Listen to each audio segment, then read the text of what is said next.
and I'm so happy to be spending time with you once more, talking to you about one of my favorite practices. In episode 1, I explained how you will do the metta for yourself. In episode 2, we talked about doing it for the benefactor category and the friend category. Today, we are going to talk about how we do the metta practice for the neutral person. So once more, when you sit for the meditation, determine to sit for at least 5 to 7 minutes. I'm very tempted at this stage, since already you have been practicing, to ask you to extend it, if possible, to 11 minutes or 15 minutes, if it is possible. Let's take 9 to 11 minutes, all right? So determine to sit for 9 to 11 minutes. Keep your back straight. Your feet, if they are hanging on the ground, should be touching the ground or a footrest, and the hands should be comfortably on the lap. Take a few deep breaths, relax the body, and bring to your mind a person toward whom you have neither positive feelings nor negative feelings. Someone who, if you saw, you would recognize. It could be perhaps a nurse at a hospital, a clerk at a bank. It could be someone you see every day on the street when you are going to work. It could be a vendor. It could be someone who lives in your building you see occasionally but you don't know at all. So any such person towards whose name you don't know, about whom you know nothing, but you can recognize that when you see the person. So pretty much a large number of people in our lives are the neutral person, right? So choose one of them. Visualize them, close your eyes, and start the practice. Be well, peaceful and happy. Be well, peaceful and happy. May you be well, peaceful and happy. When you do this category, perhaps more than in any other category, you can start feeling sleepy, lethargic or bored. The reason for it is that in the other categories, there is some memories, there is some anchor, there are things you have done together, there is history, and that can keep you anchored. That can make you angry, it can make you sad, it can make you restless, but there is something you can think about. With the neutral person, what? So the mind tends to slip into boredom, it tends to slip into sleepiness. Recognize this as natural and carry on doing the practice for the neutral person.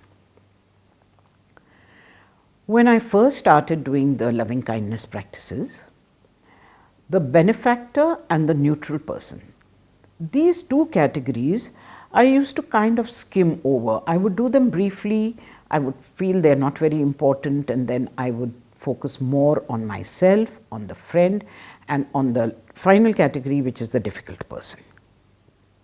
However, over time, I have realized, especially during the COVID, the power of the neutral person.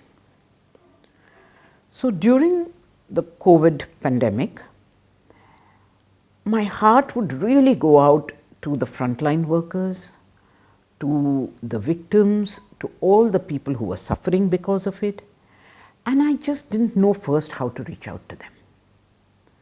And then I started the metta practice for the neutral person. So how I did it was, I would say for frontline worker number 1, be well, peaceful and happy. Number 2, be well, peaceful and happy. May frontline worker 3 be well, peaceful and happy. May worker 4, 5 and 6 be safe and happy. And this is how I would carry on doing it every day.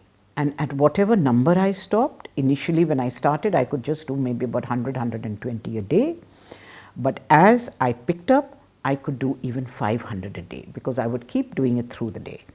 And because you're saying numbers, you have to be focused. So I would do it with focus and with feeling.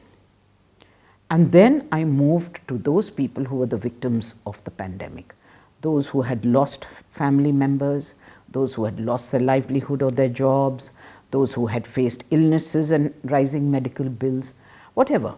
I would just say for the person affected by COVID, number one, be well, peaceful and happy. Be free from harm. Be well, peaceful and happy. Be healthy and happy. But with numbers 1, 2, 3, 4, 5 and 6, 7, like this. What it did for me is it made me feel connected to the outside world at a time when we were all locked in and not even stepping out of the front door. It opened my heart to receive the pain and to accept it, and to use that energy of the pain and transform it into the energy of compassion, into the energy of connectedness, so that in this way I could reach out to people.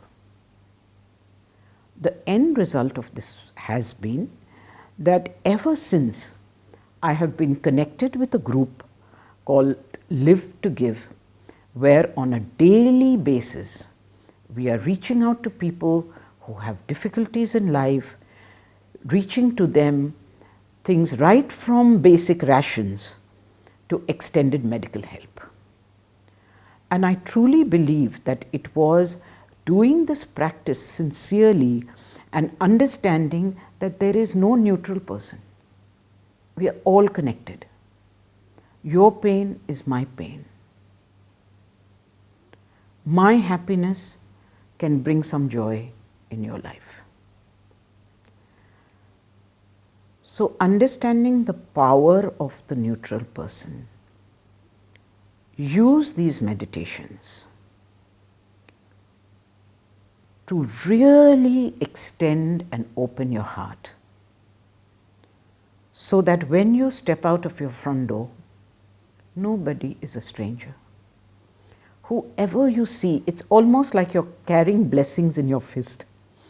And whoever you see, like gold dust, you sprinkle it on them. Be happy, be healthy, be free from harm. And when you start the neutral person meditations, this is how you will spend your day. Whoever you see, when you make eye contact, whether you don't, you see the traffic cop at the intersection, you see the cars passing by while you wait to cross the road. Your heart keeps singing, be happy, may you be happy, be well, peaceful and happy. So understanding the power of connection, use the neutral person meditations as widely and as extensively. When you go for a party, when you go for large functions, when you go for conferences, just keep looking at people and wishing for them to be well, peaceful and happy. And just visualize these wonderful seeds of happiness you are sowing every day, and know that what you sow is what you reap. And when we come to the 5th episode, we will talk about this in greater detail. So be well, peaceful and happy. Enjoy your journey, and may all beings be well, peaceful and happy. Thank you so much.